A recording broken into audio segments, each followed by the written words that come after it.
Hello, everyone. Welcome to Durrett's Take. Let's get started.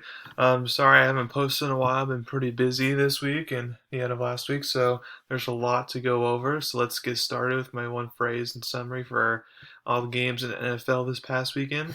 Let's start with Carolina versus Houston, the one-man show.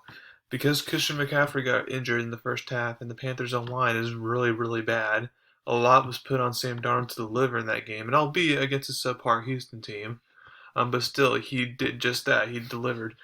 The Christian McCaffrey injury is concerning, and rookie quarterback J.C. Horn broke his foot.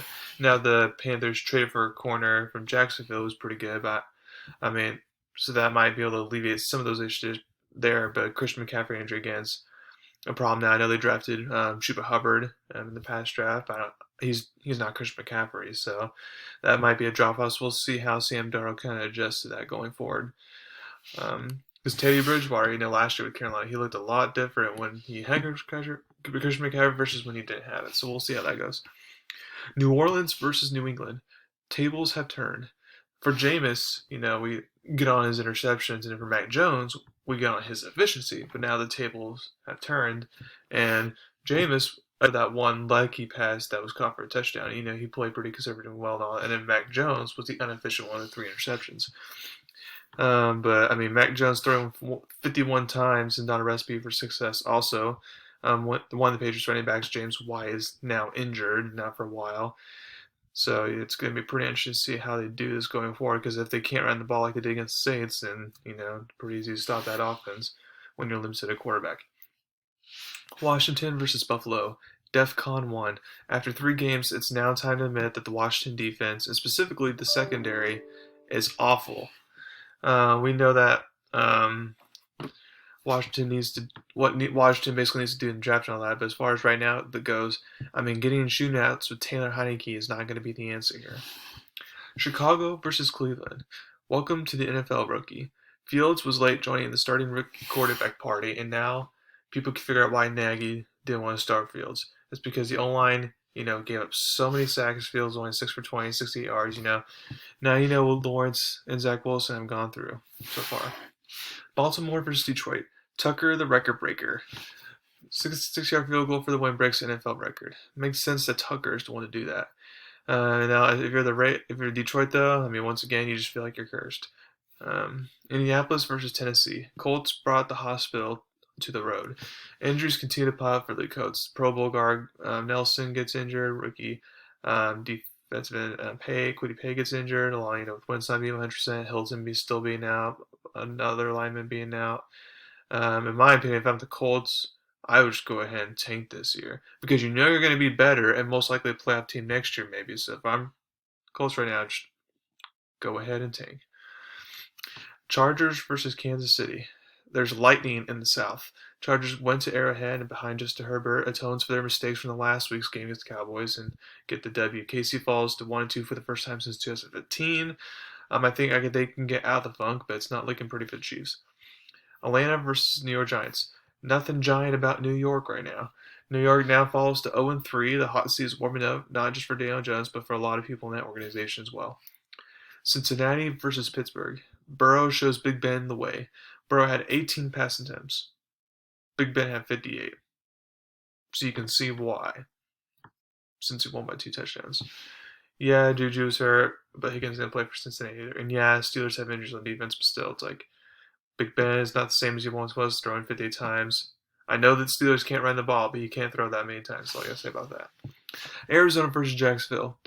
Jags are finally not horrible. Jags lost as expected, but to at least have a 6-point lead at halftime against a good team like Arizona has got to feel good if you're a Jacksonville fan. Moral victory for them. New York Jets versus Denver. That was boring. For the most part, Zach Wilson played boring. Saw 1 and 2, besides, the first pick that he threw. But, I mean, he did the best he could, costing penalties, bad line plays, sacked Michael's times, receivers dropped too many balls. It's just rough there. Miami versus Vegas. 2-0 in Vegas. So since the stadium has allowed full capacity, Vegas is now 2-0 in their home games, which, by the way, both times going to overtime. So don't tell me that the crowd factor matters there. Tampa Bay versus LA Rams. Stafford for MVP. 30. So he threw 333 yards for 4 touchdowns against the Bucks. Stafford, in my opinion, is the early favorite for MVP. Now, again, not sure how like a running game, affecting the playoffs wise, but regular season wise seems to be not a factor at all. So Rams should be just fine. Seattle versus Minnesota. Second half woes continue. So for all three games this season, Seahawks have played awful in the second half. In this game, they scored 0 times. And that defense still gave up a lot of rush yards without Dalvin Cook. So I mean, that's you're concerned a little bit if you're Seattle in that tough division. Green Bay versus San Francisco. Rodgers has two lovers. One of them is his fiance, but the other one is the game of football. As he says, it's hard not to be romantic with football, as Rodgers says. Now, usually, what's interesting is that the Packers usually don't play physical, both on offense and defense, but that's what they did against San Francisco. Caught them off guard for a while, and unfortunately, San Francisco had too much time for Rodgers to get back. So we'll kind of see. So it looks like maybe the offseason drama might be behind them. We'll kind of see how that evolves throughout the season.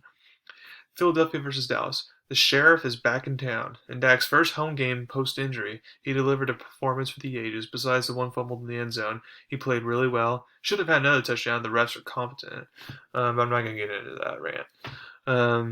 But I mean, I'm still saying Cowboys are not. I'm not saying they're Super Bowl contenders now, because a lot of fans are starting to say it now. I'm not the one who's going to say that.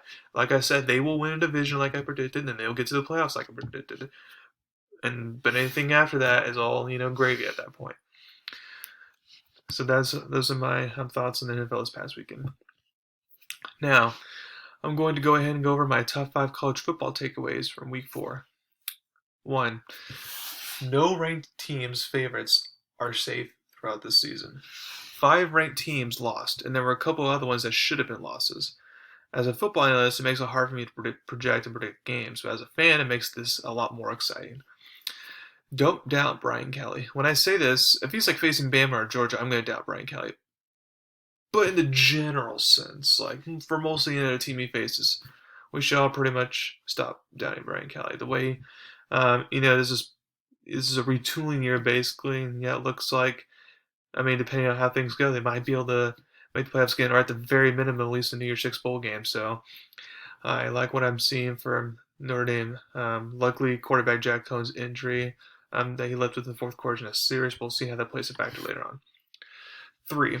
Who had Wake Forest and Boston College as the last undefeateds in the ACC at this point? If you tell me that these were the last 2 undefeated teams after Week 4, I probably would have rolled my eyes at you, but that's still the case. Wake Forest has looked very good. Boston College, has beat Mizzou at the back of QB, but in my opinion, Wake Forest right now is the favorites in the ACC. 4. Confirmed, Iowa State overrated. I said this after the Iowa loss and now the Baylor loss. Iowa State's a good program. Matt Campbell's a good head coach and all that. They got good pieces, good players and all that. But they're not a playoff caliber type team like a lot of people wanted to project them to be. It was overrated of people to assume that they were such. And then last but not least, lots of good games on paper this upcoming weekend, which I'll talk about in my next podcast. Thank you very much for listening to my thoughts from today's. Please subscribe to my channel and tell me about me. Thank you very much, and y'all have a wonderful day.